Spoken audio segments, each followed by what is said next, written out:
अस्सलाम वालेकुम। Solar system लगवाने के बाद कभी भी यूज़र मैनुअल के मुताबिक सेटिंग नहीं करनी चाहिए। जो फैक्ट्री सेटिंग होती है उसी पे लोग इन्वर्टर को चलाते हैं, जिसकी वजह से उनकी बैटरियां ख़राब हो जाती हैं।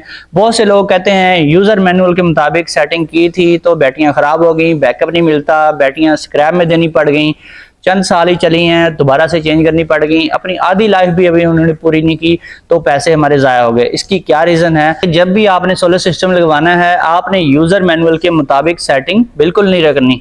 अगर आपने जो बैटरी सेटिंग है वो यूज़र मैनुअल के मुताबिक रखी तो आपकी बैटरी ख़राब हो जाएगी। लेकिन वो ख़राब होती क्यों है? इसकी मेन रीज़न ये है कि जब भी आप बैटरी की सेटिंग यूज़र मैनुअल के मुताबिक करते हैं उसमें होती है डिफ़ॉल्ट सेटिंग।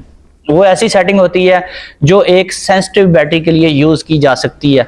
वो सेटिंग आप किसी भी बैटरी को उसके साथ कनेक्ट कर देंगे तो वो इतनी जल्दी ख़राब नहीं होगी, लेकिन वो ख़राब भी नहीं होगी तो फिर आपको बैकअप भी नहीं देगी। दोनों काम ही साथ साथ हैं।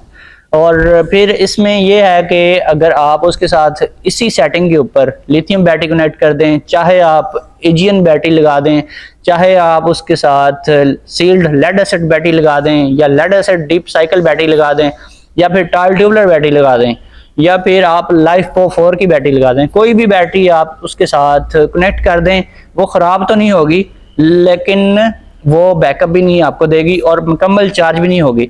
इन्वर्टर स्क्रीन पे शो करेगा 100% हो गई है। इन्वर्टर उसके वोल्टेज भी आपको बताएगा कि ये 27 वोल्ट तक चली गई है, ये 13.5 वोल्ट तक चली गई है, या फिर ये 54 वोल्ट पे चली गई है, लेकिन आपको बैकअप नहीं मिलेगा, उसकी ग्रेविटी पूरी नहीं होगी। उसकी रीज़न क्या है? जब भी आपने सोलर सिस्टम लगवाना है तो आपने सबसे पहला काम उसकी सेटिंग करने वाला करना है।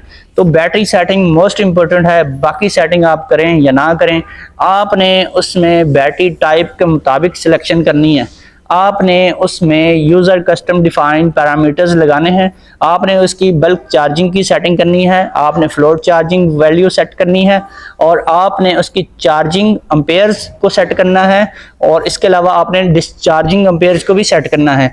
अगर आप लिथियम बैटरी यूज़ कर रहे हैं तो फिर आपने उसके डिस्चार्जिंग वोल्टेज लिमिट को भी सेट करना है, क्योंकि लिथियम बैटरी को हम बहुत ज़्यादा डीपली डिस्चार्ज नहीं करवा सकते। तो इसमें जब भी आपने इन्वर्टर लगवाना है तो ये सेटिंग आपने ज़रूर चेंज करनी है, अदरवाइज़ आपका सिस्टम बहुत जल्दी बैटरियों को ख़राब कर देगा।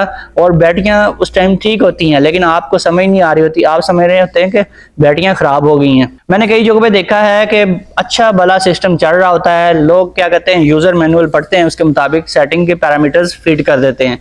जब वो सेटिंग अप्लाई करते हैं तो जो सिस्टम उनका पहले ठीक ठाक चल रहा होता है, उनको बैटरी बैकअप मिल रहा होता है, वो सारा कुछ खराब हो जाता है। उनका बैकअप जो है बहुत कम हो जाता है और लोग समझते हैं कि हमारा जो है या तो बैटरी ख़राब हो गई है या फिर इन्वर्टर ख़राब हो गया है। तो उसमें ये भी होता है कि कुछ लोगों की सेटिंग जो है पहले ख़राब होती है और बाद में वो ठीक कर लेते हैं, तो उनको समझ नहीं आती। जब आप ओवर चार्जिंग की सेटिंग रखेंगे तब भी बैटरी बैकअप ज़्यादा देगी।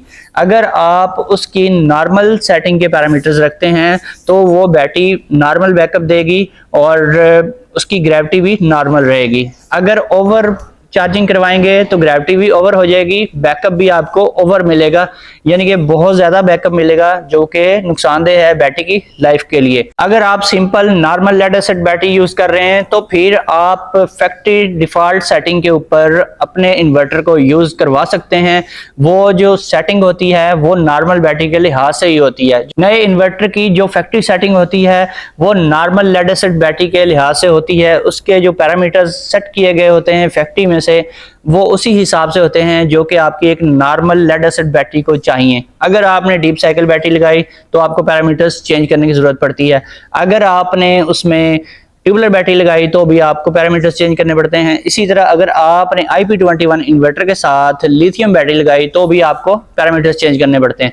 और जो IP65 इन्वर्टर होता है उसकी जो सेटिंग होती है, जैसा कि नाइट्रोक्स इन्वर्टर या फिर सोलर मैक्स का इन्वर्टर, PV9000 या कोई भी इन्वर्टर IP65 में अगर आप यूज़ कर रहे हैं तो उसके जो पैरामीटर्स होते हैं वो लिथियम बैटरी के लिहाज से सेट किए होते हैं। उसके ऊपर आप नॉर्मल लेड एसिड बैटरी लगाएंगे वो ख़राब हो जाएगी, डीप साइकिल बैटरी लगाएंगे तो वो इतनी ख़राब होने के चांस नहीं है, वो भी हो सकती है, लेकिन अगर ट्यूबलर बैटरी लगाएंगे वो आपको बैकअप नहीं दे पाएगी। दोस्तों वीडियो पसंद आई है तो वीडियो को लाइक एंड शेयर करें। फिर मिलेंगे, अल्लाह हाफिज़।